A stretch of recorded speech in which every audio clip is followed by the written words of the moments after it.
Cleanse me, Lord, of all my silly saturates. Lord, I want to be all and only yours. Take away the clutters of my life every day. Make me like a child at play.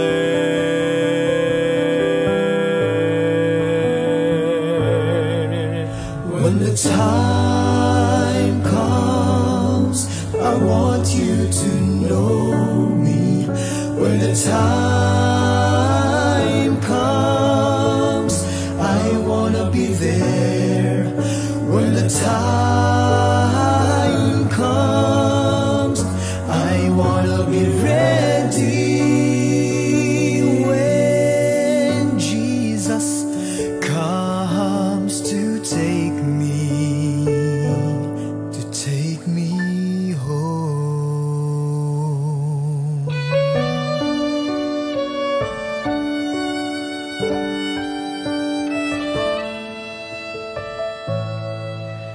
Give me joy. I'd love to laugh and cry with you. You become a friend with me all the time. Help me to be patient as I watch and as I pray, growing in your love each day.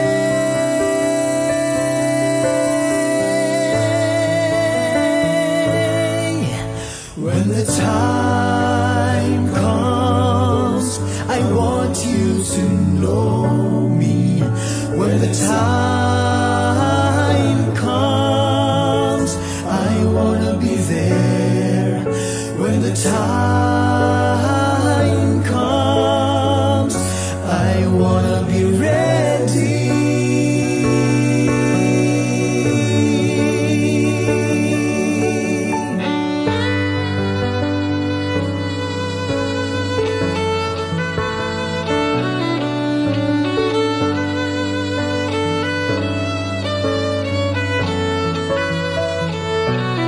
When the time comes, I want you to know me. When the time comes, I wanna be there.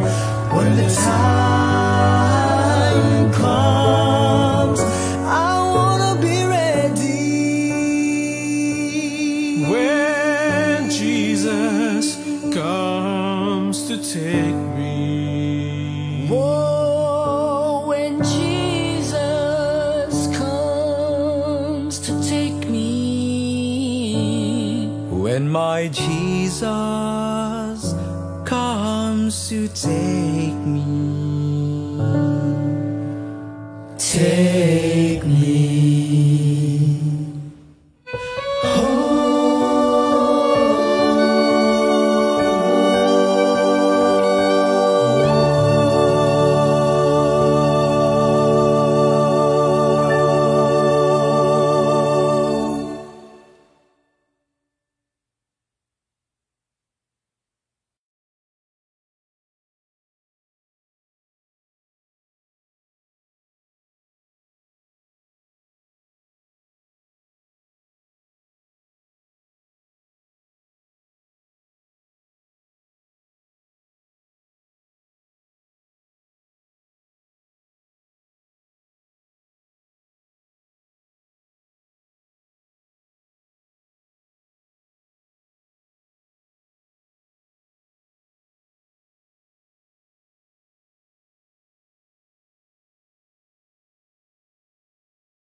Magandang gabi po mga kapatid.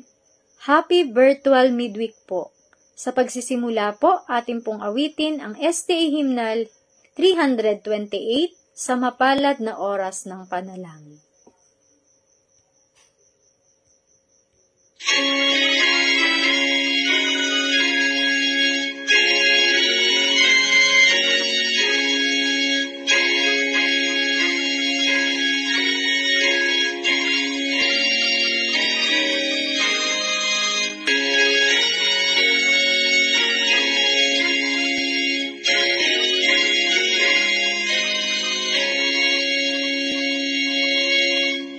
Sa mapalad na oras ng pananalangin, tayo ay magtitipon sa Kanyang piling.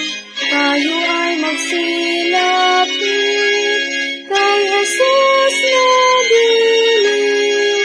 Biyaya niya'y panlunas, kay tamis lasapin. O pinagpala, oras ng dalangin, panlunas ka sa pagod, hirap at hilahin. Sa mapalad na oras ng pananalangin, pakikinggan niya ating pagdaing, at sa lahat ng ating dusa ng damdamin, biyaya niya'y panlunas, kay tamis lasapin. O pinagpala, oras ng dalangin, panlunas ka sa pagod, hirap at hilahin. Sa mapalad na oras ng pananalangin, sa Kaniyang harapan, lingap paningin. Sa Kanya ilapit ang ating panindig, biyaya niya'y panlunas, kay tamis lasapin. O pinagpala, oras ng dalangin, panlunas ka sa pagod, hirap at hilahin.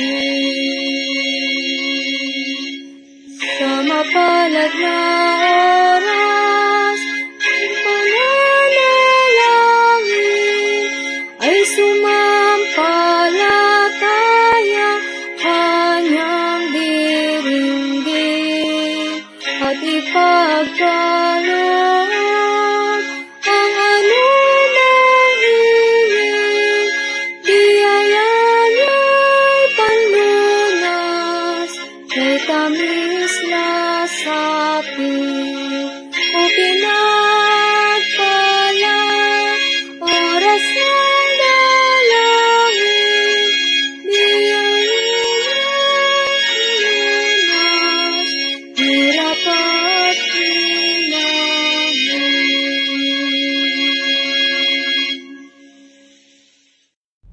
Tayo po ay yumuko para sa isang panalangin.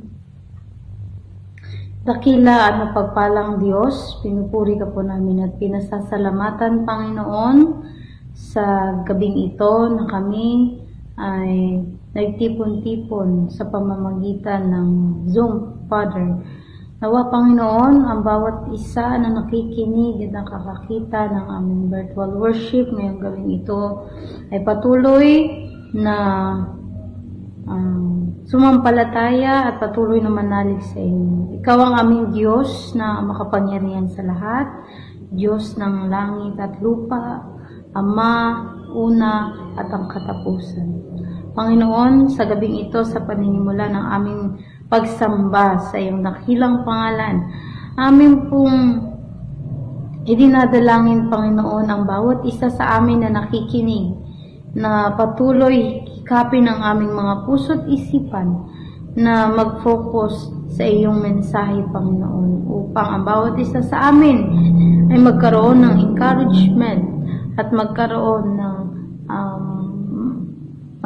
ng matatag na pananampalataya sa inyo. Panginoon, ingatan niyo rin po at pagpalain niyo po ang siyang magsasalita ngayong gabing ito. Nawa, Panginoon, gamitin niyo ang kanyang bibig, ang kanyang isip at ang kanyang pananalita, Panginoon, upang maging pagpapala nawa ang kanyang mensahe sa bawat isa sa amin. Maraming salamat sapagkat hindi kayo nagkulang at hindi kayo nagkulang sa bawat isa sa amin. Ito lang po amin dalangin sa ngalan ni Jesus. Amen.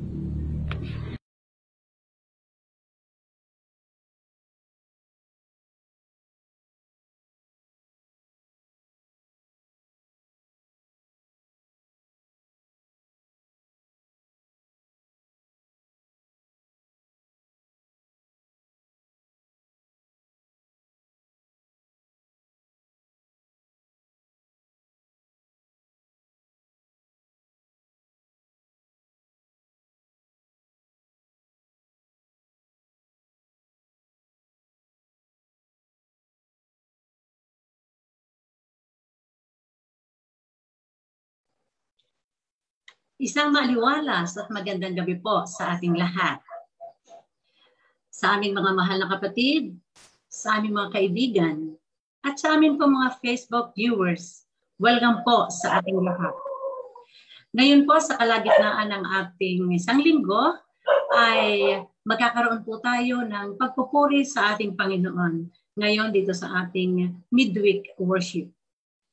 At tayo po ay mapalad mga kapatid na sa kabila po ng hamon ng panahon ng pandemya ng ating nararanasan sa panahon ngayon, ay tayo po ay patuloy na nagpupuri po sa ating Panginoon. Sa pamamagitan po ng ating virtual worship, ay talagang hindi po masanggahan ang ating pananambahan sa ating mahal na Diyos. At ang Panginoon po ay hindi makapapayag na tayo po ay masasanggahan.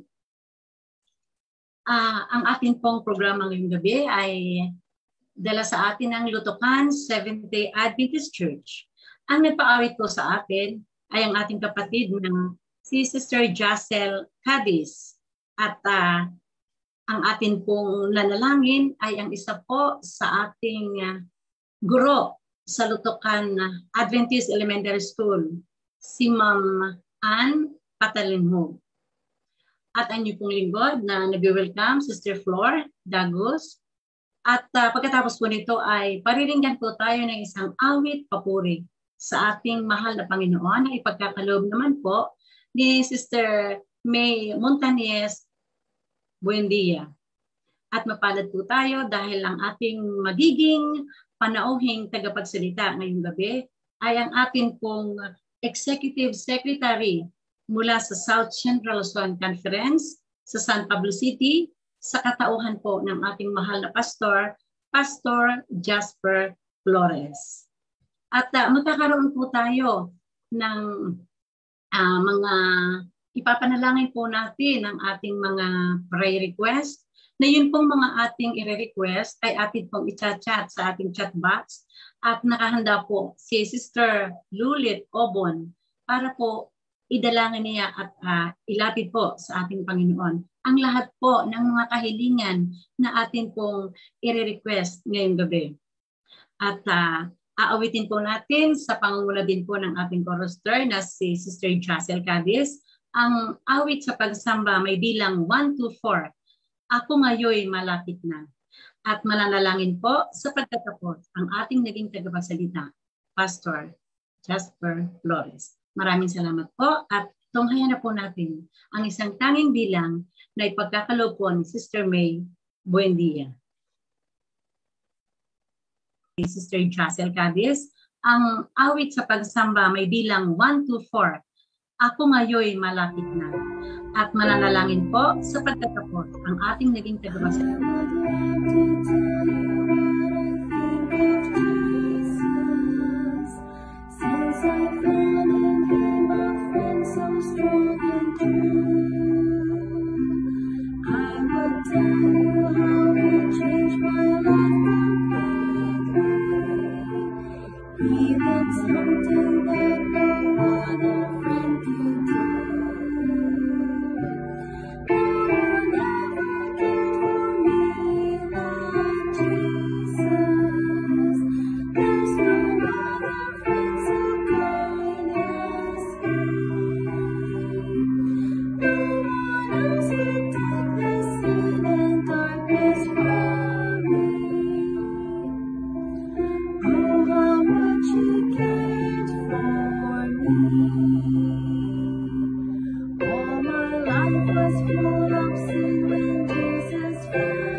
nagkakapangita face-to-face, pero purihin natin ang Panginoon na mayroong mga modern na technology na hindi po hadlang ang mga lockdown at hindi po hadlang ang COVID-19 upang maipagpatuloy po natin ang atin pong pagsamba. Kaya kung saan man kayo naroroon, mga minamahal na mga kapatid, ay tanggapin po ninyo ang amin pong pagbati mula dito sa tanggapan ng South Central Luzon Conference, na sana'y ang unfailing love of God, yung hindi nagmamaliw na pag-ibig ng ating Panginoon at ang masaganang biyaya ng kanyang anak at ang pakikisama ng kanyang banal na Espiritu Santo ang patuloy nating nararanasan sa kabila po ng pandemya. Ako po'y nagpapasalamat kay Sister Flor Dagos na ako po'y kanyang inanyayahan na maging inyong tagapagsalita ngayong gabi. Maraming salamat kay Sister May sa kanyang musical offering na inihanda po ang ating mga puso sa atin pong pagsamba at sa ating pag-aaral ng salita ng Diyos ngayong gabi. Mga minamahal na mga kapatid, ang talata na nais ko pong i-share sa inyo at ibahagi at magkaroon po tayo ng reflection sa talatang ito ay masusumpungan po sa aklat ng mga awit. Kaya kung kayo po, mga minamahal na mga kapatid, ay mayroong banal na kasulatan, ay maaari po ninyong buksan ang inyong mga banal na kasulatan. At kung kayo po ay mayroong e-Bible sa inyong cellphone o sa inyong tablet, mga minamahal na mga kapatid, ay pwede po ninyong buksan. At sundan po ninyo ako sa atin pong pag-aaral ng salita ng Diyos ngayong gabi, mga kapatid. Buksan po natin ang ating mga banal na kasulatan sa awit 27, mga minamahal na mga kapatid. Awit 27, ang talata ay talatang 8, mga minamahal na mga kapatid. Ang sabi po rito sa 27 verse 8, when you said, seek my face, my heart said to you, your face, Lord, I will seek. Yan po yung talata na ating pagbulay-bulayin ngayong gabi, mga minamahal na mga kapatid. Ang sumulat nito ay walang iba kundi si King David, mga minamahal na mga kapatid. At kung atin pong tingnan ng malalim, tingnan po natin ng mabuti, makikita po natin na ito po ay isang panawagan ng Diyos kay Haring David. Ito po ay panawagan ng Diyos kay Haring David na ang sabi niya, hanapin mo ang aking mukha. Yung unang bahagi ng talata, when you said, seek my face. Hanapin mo, David, ang aking mukha. At mapapansin po natin, mga minamahal na mga kapatid, na dito po sa talatang ito ay tumugon po si King David. Doon po sa panawagan ng Diyos na hanapin ang kanyang mukha, at ang tugon ni Haring David doon sa panawagan ng Diyos na hanapin ang kanyang mukha, ang sabi niya, from my heart, Lord, mula sa aking puso, Panginoon, ang iyong mukha ay aking hahanapin. Mga minamahal na mga kapatid, very interesting to note na yung talatang ito ay masusumpungan natin mismo dito sa middle part ng Kabanata 27. Doon po mismo sa gitna ng kabanata ng 27 ay yung panawagan ng Diyos na David, hanapin mo ang aking mukha. At ang tugon naman ni Haring David, mula sa aking puso, Panginoon, ay hanapin ko ang iyong mukha. Mga minamahal na mga kapatid, yung katanungan na gusto kong ibangon sa inyo ngayong gabi, what is so significant to the face of God? Ano yung talagang pinakamahalaga? At ano yung mahalaga doon sa paghahanap ng mukha ng Diyos? Sapagkat sabi ni Haring David bilang tugon doon sa panawagan ng Diyos na, hanapin ninyo ang aking mukha. Seek my face. At ang pinakatugon ni David ay, Lord, mula sa aking puso, hahanapin ko ang iyong mukha. There must be something so significant and there must be something very important doon sa pangungusap na yon kung ano yung mukha ng Diyos.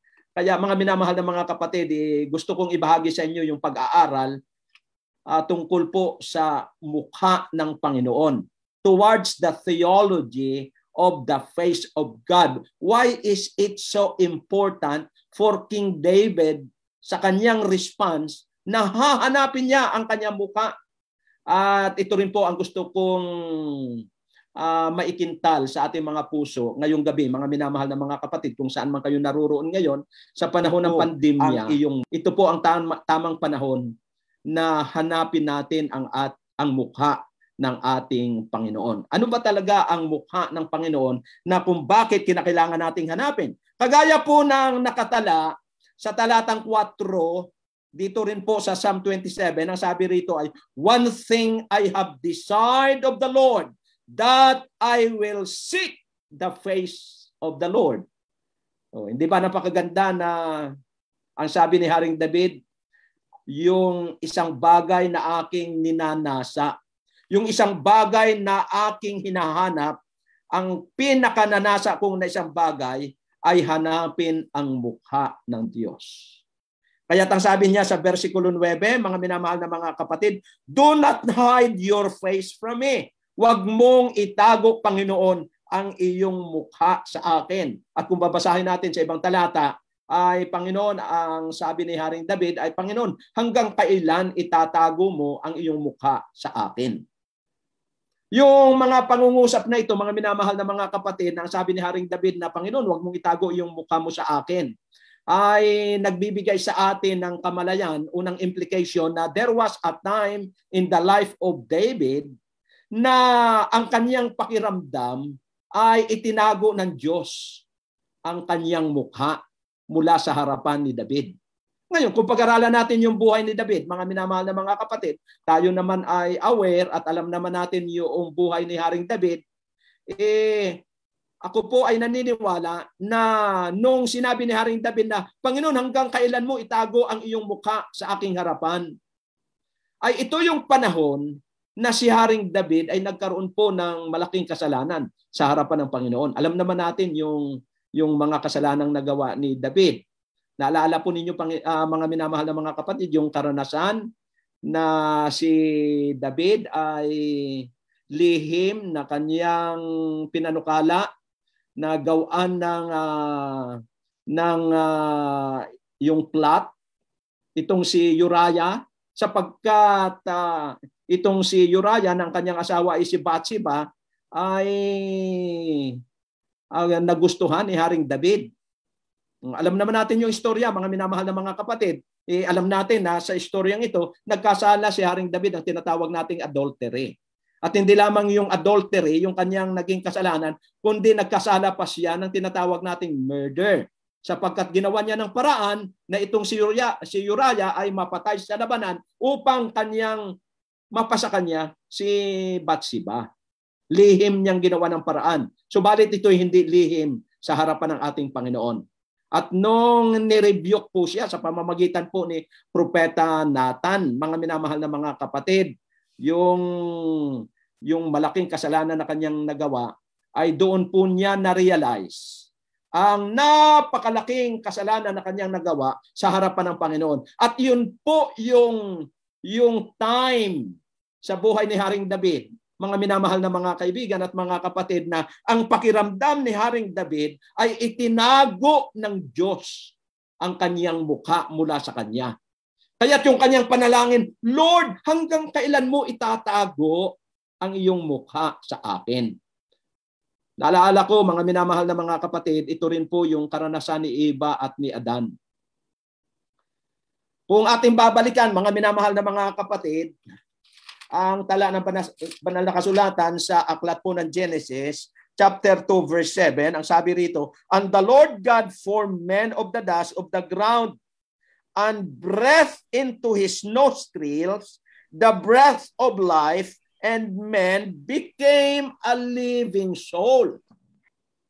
Nung nilikha ng Diyos ang tao mula sa alabok, o si Adan, pinorma niya yung alabok, at ang sabi ng Biblia sa Genesis chapter 2 verse 7, nang kanyang maipurma yung alabok, hiningahan ng Diyos ng hininga ang butas ng kanyang mga ilong. At ang sabi ng talata, and man became a living soul.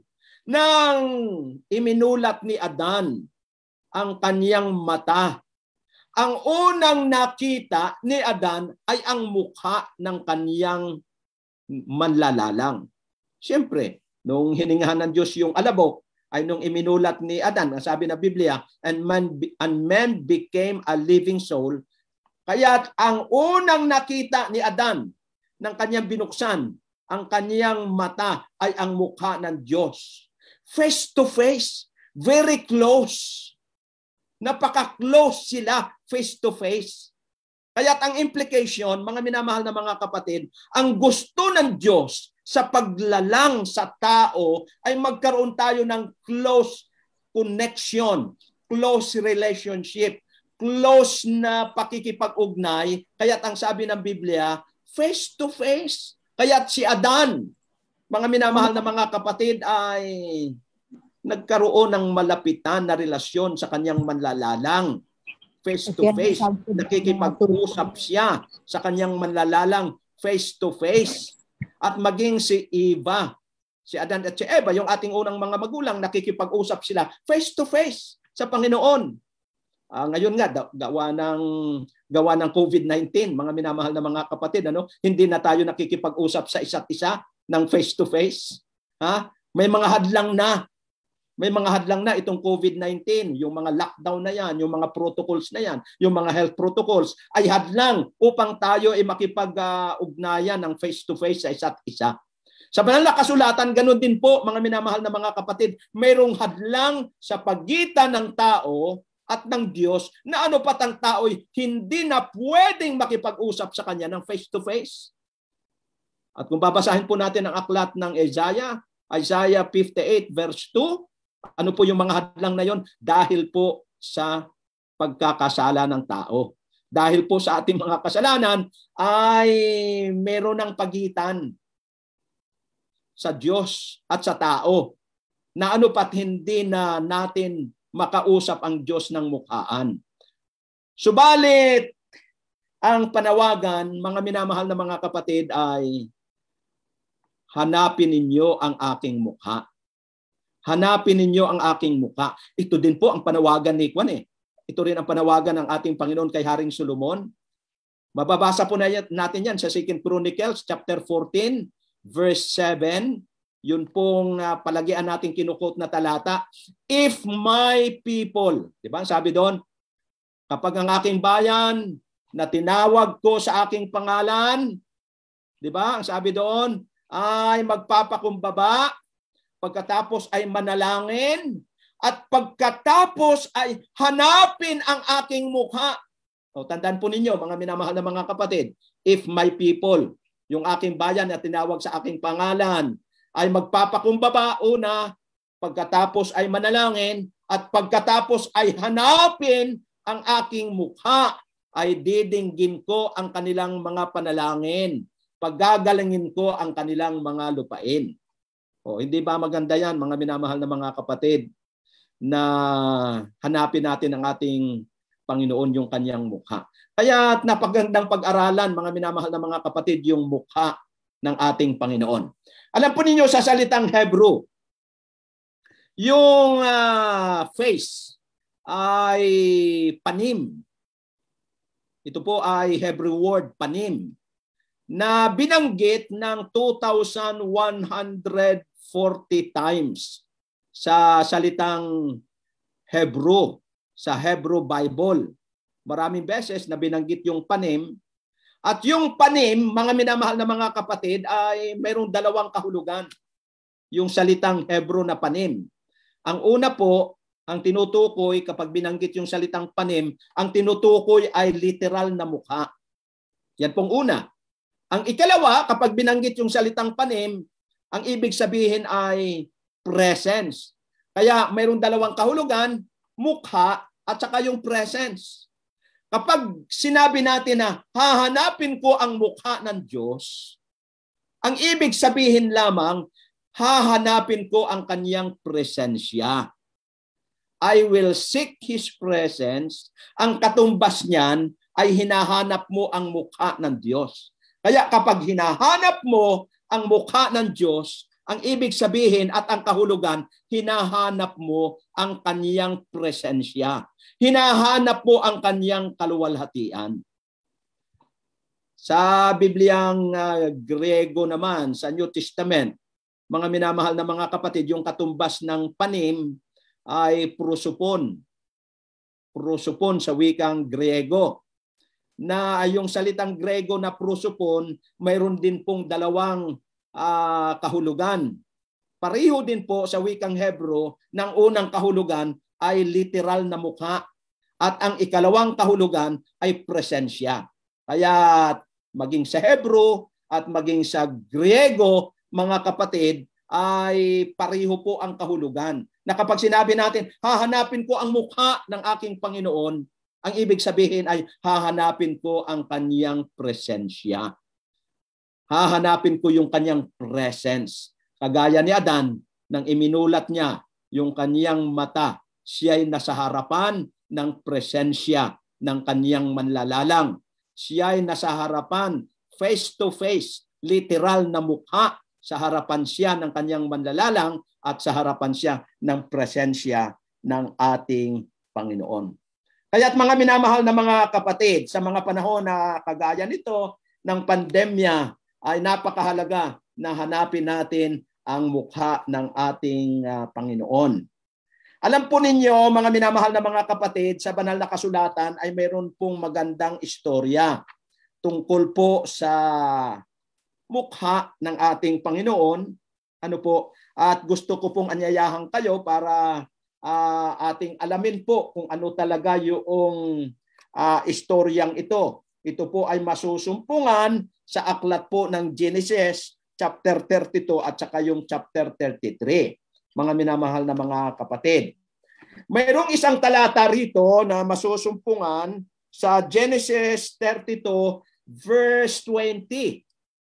Okay? Sundan po ninyo ako, mga minamahal na mga kapatid. Ano?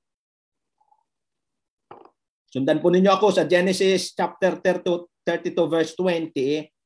Ay ganito po yung sabi rito. Babasahin ko sa wikang Ingles, mga minamahal na mga kapatid. Ang sabi rito, I will cover his face with his gifts. I will cover his face with his gifts that go before my face. And afterwards, when I will see his face, perhaps He will lift up my face.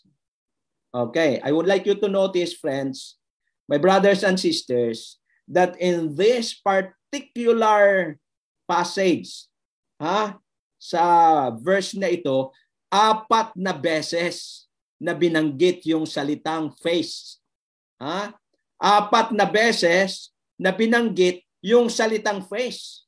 Kaya atin pong pag-aralan yung background ng talatang ito. Ulitin ko po yung talata na sabi rito, I will cover His face with His gifts that go before my face. And afterwards, when I will see His face, perhaps He will lift up my face. Okay. Nakita po ninyo, 4 na beses na binanggit yung face. Kung tatagalogin natin, mga minamahal na mga kapatid, aking tatakpan ang kanyang mga mukha ng mga regalo na nanauna sa aking mukha. At pagkatapos, kapag nakita ko ang kanyang mukha, marahil ay kanyang itataas ang aking mukha. Ano po yung background ng talatang ito? Maganda po yung background ng talatang ito. Natatandaan ba ninyo, mga minamahal na mga kapatid, si Esau at saka si Jacob? Alam po natin yung istorya ni Esau at saka ni Jacob, ano po, mga kapatid? Hindi po ba dinaya ni Jacob si Esau na kanyang kapatid, nakipagkutsaba siya sa kanyang ina, at yung basbas ng kanyang ama ay mapa sa kanya. Di po ba? Naalala ninyo yung istoryang yon, mga minamahal na mga kapatid, na dinaya ni Jacob at sa pamamagitan ng kanyang ina, sila ay nagkasundo na agawin yung blessing na intended sa panganay sa kay Esau. Pero nagawa ng paraan ng kanyang ina at ang pagpapala at ang blessing ay hindi napapunta sa kay Esau kundi napapunta sa kanya. Nung masumpungan ng kanyang kapatid na si Esau, hindi po ba galit na galit yung kanyang kapatid na si Esau? At gusto ngang patayin ang kanyang kapatid na si Esau, si Jacob, dahil sa pandarayang ito. Kung babasahin natin ang istorya, doon sa 35 verse 1, mga minamahal na mga kapatid, ang sabi doon, at si Jacob ay tumago mula sa mukha ng kanyang kapatid. Ang ibig sabihin, si Jacob, dahil sa galit ng kanyang kapatid na si Esau, ay tumakas sa kanyang presensya. Diba? Nagtago si Jacob, pumunta doon sa kanyang tiyuhin. Ano po? At sa loob ng 20 years, sa loob ng 20 taon, mga minamahal na mga kapatid, itong si Jacob ay hindi po nakauwi sa kanyang tahanan. Hindi niya nakita yung kanyang ina, hindi niya nakita yung kanyang ama, at hindi niya nakita yung mukha ng kanyang kapatid na si Esau. Kaya't yung kanyang kasalanang ginawa ay siyang dahilan na kung bakit sa loob ng 20 years ay hindi niya nakita ang mukha ng kanyang mga mahal sa buhay. Pagkatapos ng 20 years, mga minamahal na mga kapatid, naalaala po ninyo yung istorya na sila'y nagtagpo. Naalala niyo yung istorya na pagkatapos ng 20 years ay nakipagtagpo si Jacob sa kanyang kapatid na si Esau. At ito po yung talatang yon. At ito po yung talatang yon, mga minamahal na mga kapatid. Yung binasa ko sa verse 20, na ang sabi niya, tatakpan ko, si Jacob po ang nagsasalita rito, tatakpan ko ang kanyang mukha ng mga regalo. Ang ibig sabihin, itong si Jacob ay nagpauna ng mga regalo sa kanyang kapatid na si Esau. Tatakpan ko ang kanyang mukha ng mga regalo para kapag nakita niya ang aking mukha, ay itataas niya ang aking mukha. Ang ibig sabihin, sa pamamagitan ng mga regalo ay maapis yung ang kanyang kapatid, maalis na yung galit, at kapag nakita ng kanyang kapatid yung kanyang mukha, ay patatawarin siya at itataas niya ang aking mukha. Yung expression na I will lift up his face, ito po ay isang idiomatic expression. Nang ibig sabihin ay kapag nakita ko ang kanyang mukha ay mapapatawad niya. I will lift up my face. Patatawarin niya ako sa pamamagitan ng mga regalo na aking ipapadala ay pampalubag loob para kanyang makalimutan yung aking mga kasalanan. Mga minamahal na mga kapatid. At ang isang magandang bagay, mga minamahal na mga kapatid, nung gabi bago makipagkita itong si Jacob sa kanyang kapatid na si Esau, naalala ba ninyo yung isang istorya na nung gabing iyon ay nakipag-wrestling, nakipagbuno si Jacob sa isang lalaki na akala ni Jacob ordinaryong tao lang. Pero later, na-realize po niya na yung lalaking ito hindi pala ordinaryo. Ito'y galing pala sa langit. Sa ating perspective, maging si Ellen G. White ay nagsabi na ito'y si Jesus sa kanyang pre-incarnated kondisyon. Ito ay si Jesus, nang si Jesus ay hindi pa ipinanganak sa lupang ito. Yung anghel na nakipag-wrestle sa kanya, yung lalaki ay si Jesus Christ. Nung malaman ni Jacob na ito'y special na nilalang na galing sa langit, hindi niya pinakawalan yung lalaki? Naalala ninyo na sabi niya, I will not let you go unless you bless me. Hindi kita bibitiwan hanggat ako'y iyong binasbasan. Anong ginawa ng lalaki? Siya'y hinipo, di po ba? Hinipo ng lalaki yung kanyang pig-i. Hinipo ng lalaki yung kanyang pig-i.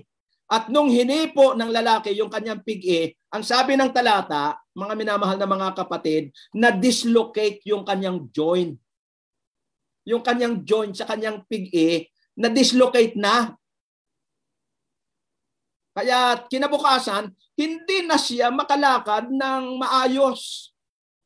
Paingkay-ingkay na itong si Jacob, mga kapatid. Because the joint in his hips was dislocated because of the touch of God. Ini-imagine ko, mga minamahal na mga kapatid, nung kinabukasan, nung makita siya ng kanyang mga anak, ito ini-imagine ko lang naman, hindi naman nakasulat sa Biblia, perhaps, nung makita siya ng mga anak niya, Father, why are you limping? Why are you limping, Father? At in-imagine ko rin na ang kanyang sagot ay, you know, I was limping because last night the Lord touched my hips and I will never walk the same again. Because the Lord touched me, I will never walk the same again. Nung makita siya ng kanyang asawa, sabi ng kanyang asawa, darling, why are you limping? Why are you limping? Oh, sabi ni Jacob doon sa kanyang asawa, you know, darling, last night, I saw God face to face. I saw God face to face and He touched my hips. And because of His touch, I will never walk the same again. Hindi ba maganda, mga minamahal na mga kapatid, na kapag pinahintulutan natin na hipuin tayo ng ating Diyos, hindi na tayo kagaya ng dati. Hindi na tayo lalakad kagaya ng dati. Kapag hinipo tayo ng Diyos, babaguhin ng Diyos ang paraan ng ating paglakad. Hindi na tayo lalakad kagaya ng dati na tayo'y nasasanlibutan pa. Babaguhin ng Diyos ang ating mga pag-uugali. Hindi na kagaya ng dati nang tayo'y hindi pa nahipo ng Diyos. Hindi na tayo magsasalita ng mga bagay na nakakasakit sa ating mga kapatid, kundi yung mga bagay na nakaka-encourage sa kanila. Sapagkat hinipo na ng Diyos ang ating mga labi. Hinipo na ng Diyos ang ating mga bibig. We will never speak ng mga salita na kagaya ng dati nang tayo'y makasanlibutan pa, sapagkat hinipo na tayo ng Diyos. Mga minamahal na mga kapatid, napakagandang karanasan ni Jacob. At nung mangyari yon na hinipo siya ng Diyos, sabi ng Diyos, mula ngayon, ang iyong pangalan ay hindi na Jacob. Alam ba ninyo, mga minamahal na mga kapatid, ang ibig sabihin ng pangalang Jacob? Ang pangalang Jacob ay mandaraya, deceiver. That's the meaning of the name Jacob. And the Lord said, from henceforth, from now on, your name will be changed from Jacob, meaning deceiver. From now on, your name will become Israel. Doon po nagpasimula ang pangalang Israel. Doon sa paghipo ng Diyos. Doon po nagpasimula ang pangalang Israel. And what is the meaning of the name Israel? The meaning of the name Israel is victorious. Victorious. Mananagumpay. Ang ibig sabihin ng Israel, mananagumpay. Kaya kapag tayo'y nahipo ng Diyos, pinahintulutan natin, nahipuin tayo ng kamay ng Diyos, hindi na tayo kagaya ng dating likas natin. Tayo'y magiging mananagumpay. Mga minamahal na mga kapatid, yung karanasan ni Jacob na ito na siya hinipo ng ating Panginoon, hindi po ito nakalimutan ni Jacob at hindi niya makakalimutan. Maging sa buong bansang Israel. Sinabi po ng talata, mga minamahal na mga kapatid, in remembrance of that experience of Jacob, because of the touch of God, until now, the nation of Israel will not eat the flesh that is found in the groin. Because, bilang alaala ng karanasang ito, hanggang ngayon, ang mga Israelita po, hindi po sila kumakain ng laman na nasusumpungan na matatagpuan sa pig-i. Sa pig-i. Sapagkat para sa kanila, yung karanasang ito ay napaka-importante. Bakit? Nakita ni Jacob ang mukha ng Diyos. Nakita niya ang mukha ng Diyos. At ang sabi ni Jacob, this place will be called Peniel because I saw the face of God. I saw the face of God. That's why this place will be called Peniel. And yet I saw his face. I saw him face to face, and yet he spared my life. Nakita ko ang mukha ng Diyos, subalit hindi niya ako pinatay. Hanggang ngayon ako ay buhay.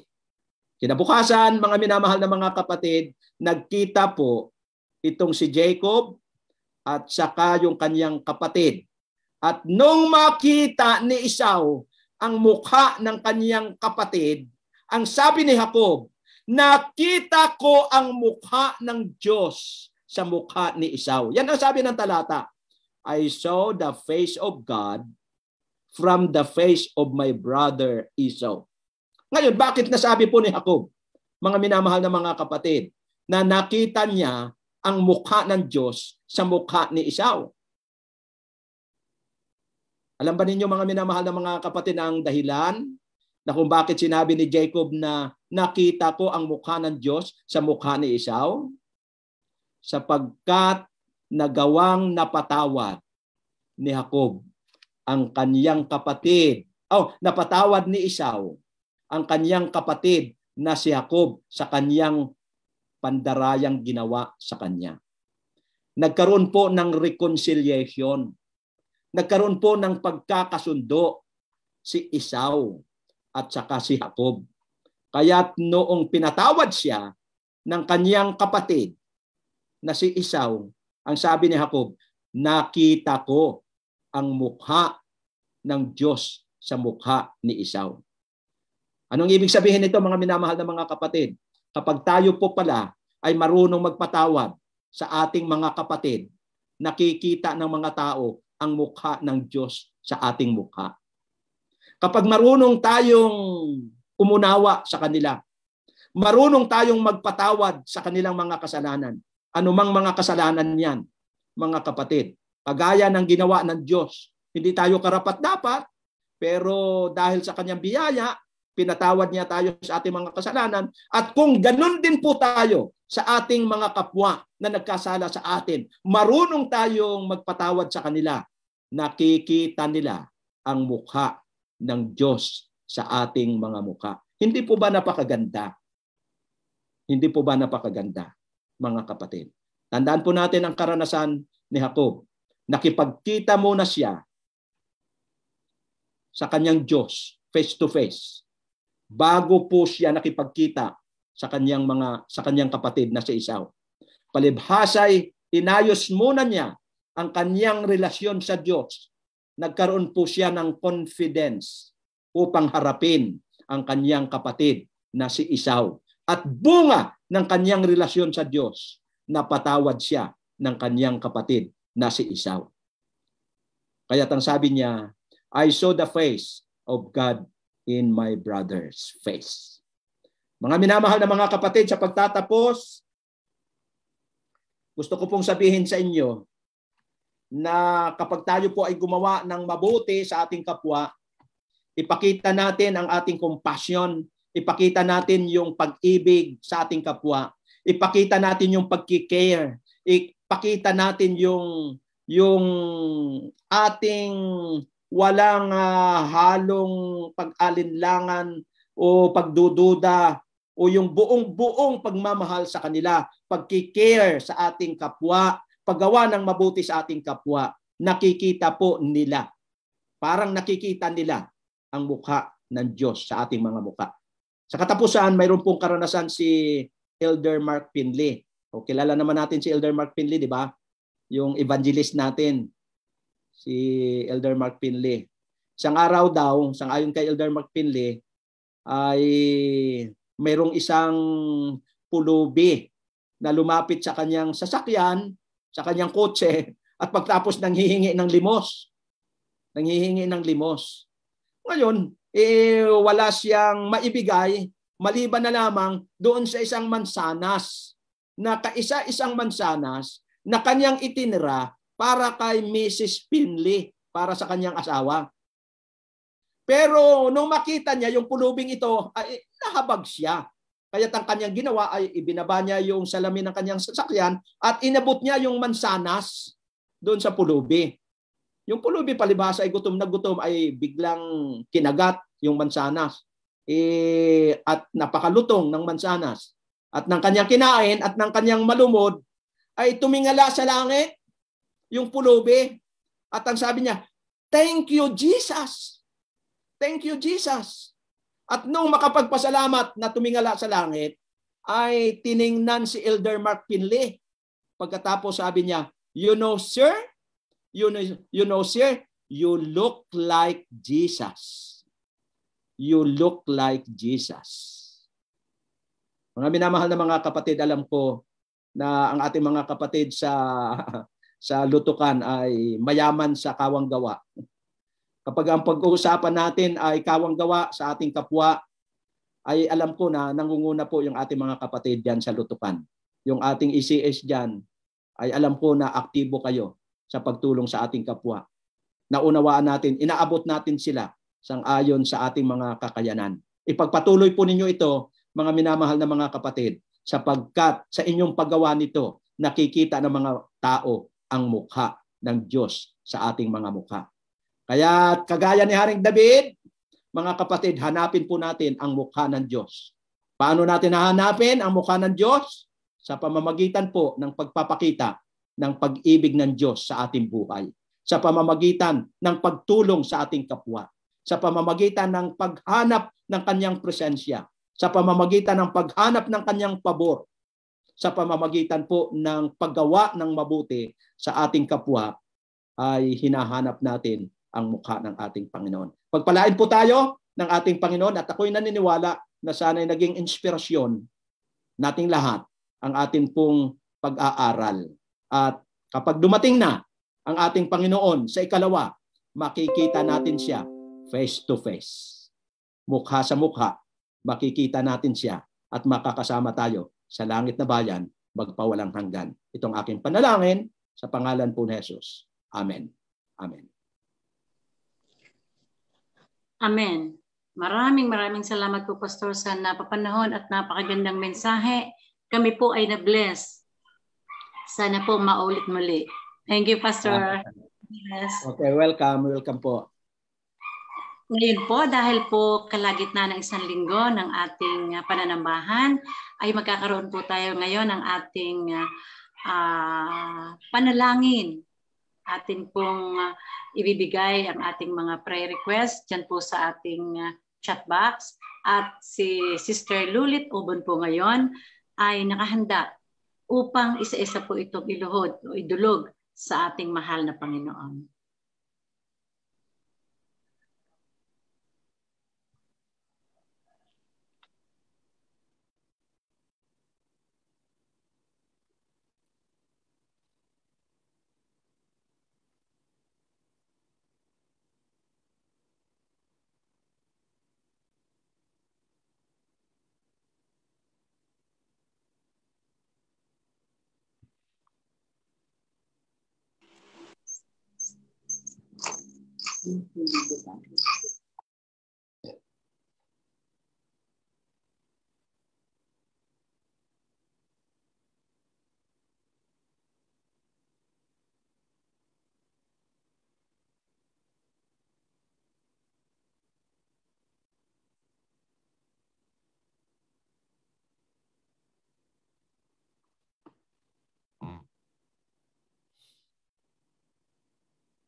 Okay. Tayo po yung manalangin. Panginoon naming Diyos na makapangyarihan ka po sa lahat, na siyang may-ari ng aming buhay at lahat ng mga bagay na aming na tatamasa sa sanglibutan ito. Panginoon, napakabuti mo po sa amin sa kabila ng mga karanasan na aming nararanasan ay iyong ipinagdadala ang iyong pagmamahal sa amin. Panginoon, sa oras pong ito, kami po ay lubos na nagpapasalamat sa iyong kabutihan sa bawat isa sa amin.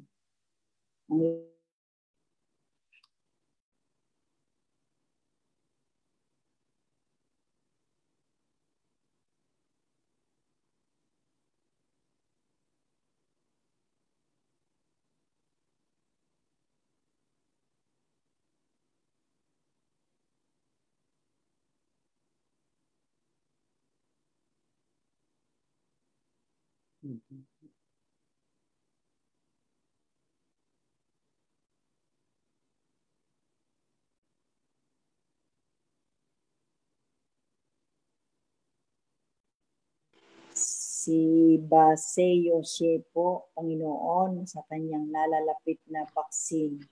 Ang kahilingan po ay maging matagumpay.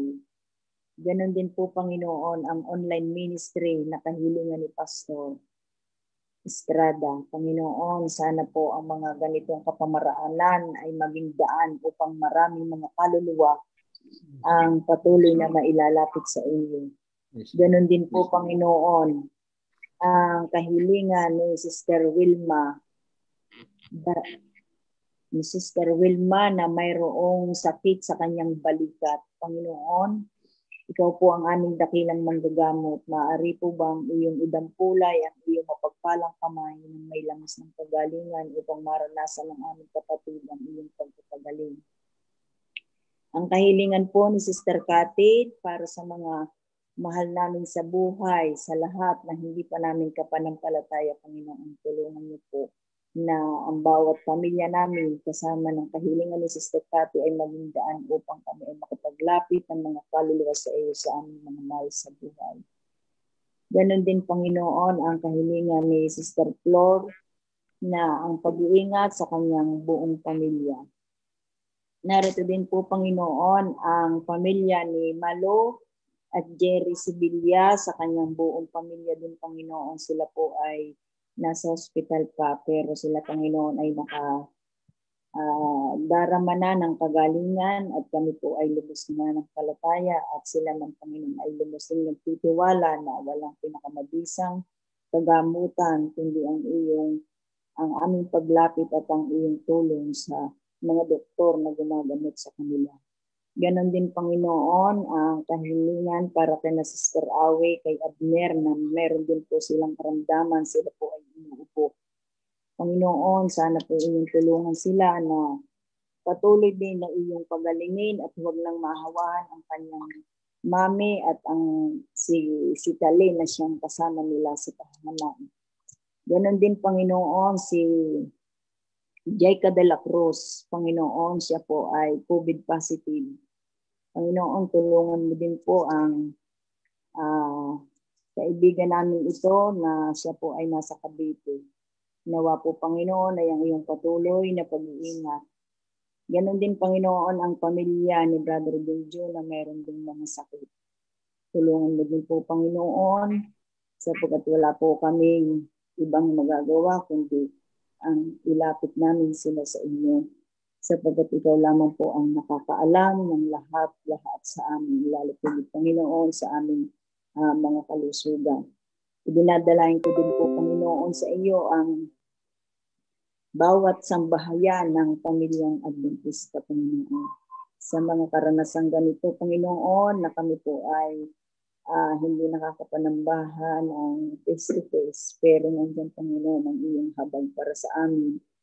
At amin din pong patuloy na ibinadalangin sa iyo, Panginoon, sa patuloy na pagdami ng virus.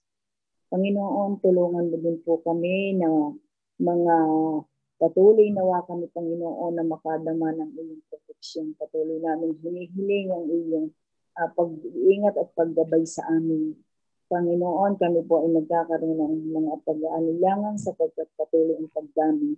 Pero ang aming laging dalangin sa iyo, Panginoon, ay lubos namin sinasampalatayanan na kami ay hindi mo po pababayaan. At naway lagi namin maranasan sa araw-araw na kayo ang siyang nag-iingat sa amin. Patuloy namin maganap ang iyong banal na kalooban upang kami ay patuloy na makaranas ng mga kagalingan. At kami, Panginoon, ay umaasa na lalo mo po kami pagtitibayin ng aming pananampalataya sapagkat kami ay lalayo sa iyo ay wala po kami magagawa. Kaya, Panginoon, mula ngayon ay patuloy kami na maging tapat sa iyo. Tulungan mo po ang aming mga buhay na laging nakaugnay sa iyo. Ano man ang nangyari sa aming Panginoon, kami maligaya na nakapaglilingkod sa iyo. Maraming salamat, O Diyos. At kung meron po akong hindi nabanggit sa aming mga ipinapanalangin, Panginoon, ito po ang nakaalam. Kaya lahat-lahat po, Panginoon, ay sa iyo namin tinatagubilin ang aming mga panalangin.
Sa pagpapatuloy, Panginoon, ng aming pinupuri at pinapasalamatan sa patuloy na pagmamahal at pag-iingat at walang sawang pag-ibig na ibinibigay mo sa amin, Panginoon. Bendisyonan mo, Panginoon, kaming lahat na narito sa Zoom na ito. Ganoon din po, Panginoon, ang aming mga mahal sa buhay na nasa malayong lugar. At nawa po, Panginoon, ang iyong kalooban, ang aming masunod at lagi po kaming hindi humiwalay sa iyong kandungan. O Panginoon, pagkalooban mo po kami ng iyong banal na Espiritu. Ganon din po, Panginoon, ang pamamatnubay ng banal anghel upang lagi po kaming ligtas sa aming mga pupuntahan. Maraming salamat po sa kapanatagan na iyo na po, Panginoong, dininig ang aming panalangin sapagkat ang lahat ng ito ay aming hinihiling, hindi po sa aming karapatan, kundi alang-alang pong lahat sa kamahal-mahal pangalan ng aming Panginoong Yesus. Amen. Amen.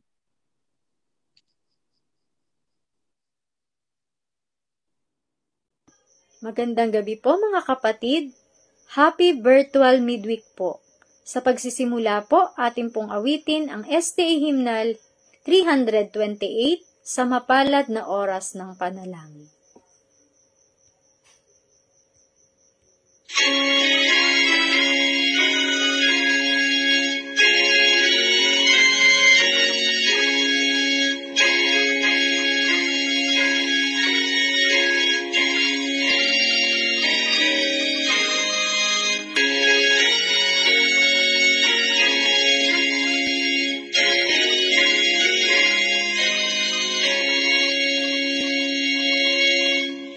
Mapalad na oras ng pananalangin, tayo ay magtitipon sa kanyang piling. Tayo ay magsilapit kay Jesus na dilim. Biyaya niya'y panlunas, kay tamis lasapin. O pinagpalang oras ng dalangin, panlunas ka sa Sa ating pong pagtatapos, awitin po natin ang SDA Hymnal, Hymn number 124, Ako Ngayoy Malapit Na.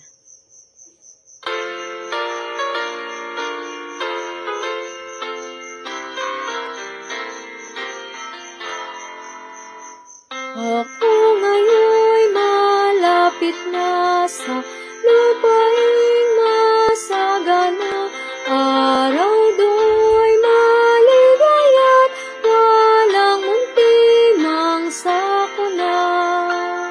O magandang lupang biyula, nasasabik ako't wina, buhat sa'yo'y namamasdan ang masayang halamanan, yung magandang tahanan na sa aking inilang.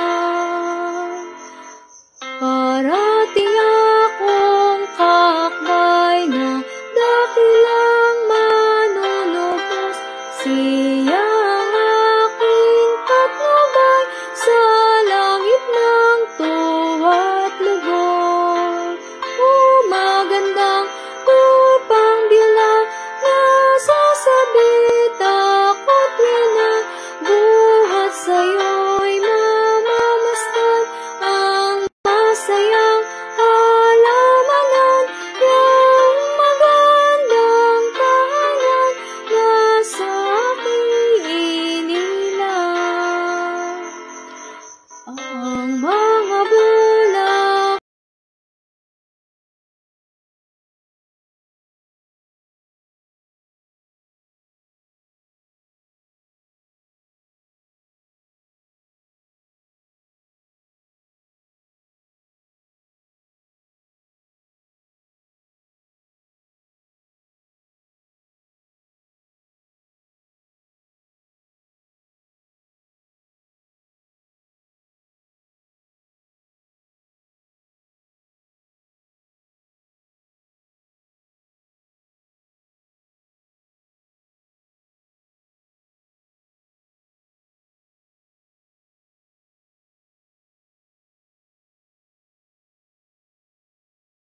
Midweek prayer meeting. Papasalamat po kami sa amin pong mga napag-aralan, sa amin pong napakinggan na mga mensahe mula sa banal na kasulatan at ganoon din po ang mga mensahe ng awit. Kaya't maingat po namin ibinabalik sa inyo, Panginoon. Tanggapin po ninyong aming mga pasasalamat at pagluluwalhati sa inyong banal na pangalan. At patuloy naming madama at patuloy naming hanapin ang kahalagahan ng inyong mukha. Hanapin namin ang inyong biyaya, hanapin namin ang inyong pag-ibig, at hanapin po namin ang inyong pagkalinga sa bawat isa sa amin. Mga minamahal na mga kapatid, kung saan man kayo naroroon sa mga oras na ito, ay aking idinadalangin na tanggapin po ninyo ang hindi malirip na pag-ibig ng ating Ama na nasa langit, at tanggapin po ninyo ang masaganang biyaya ng kanyang anak at ang pakikisama ng Banal na Espiritu ang patuloy na nating maranasan mula ngayon hanggang sa kanyang ikalawang pagbabalik. Itong aking panalangin, alang-alang sa matamis na pangalan ni Jesus na ating na tagapagligtas. Amen. Amen. Amen.